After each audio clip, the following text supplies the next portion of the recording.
My dear brothers and sisters from the Southeast, 2 days ago, our presidential candidate, alongside his running mate, and some of our leaders here were in Enugu for a consultative session with leaders of the Southeast zone. I am certain that what they saw was not what they expected when they came in.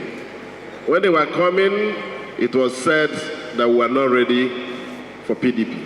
But when you came, you were satisfied that the Southeast has shown by the quality of our leadership and presence, we are ready to take on this campaign and to deliver PDP in the next election.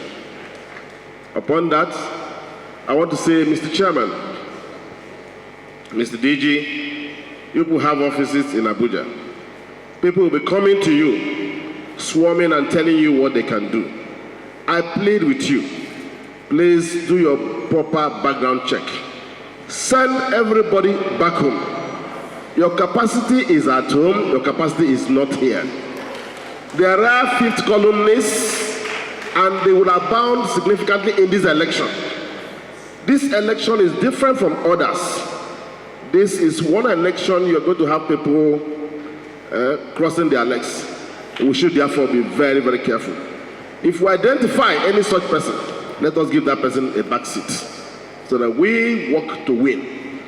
Our victory in this election is too important for us Democrats more than any other time because of what we suffered in the last 7.5 years. For us in the Southeast, we've been out of government, we've been out of governance, we've been misgoverned, and that is why our people are very unhappy. Consequently, moving forward, we have to get it right. Please, let's be careful of those who know big men and big women and move on.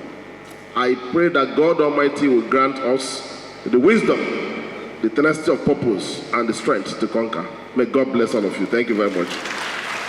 Thank you very much.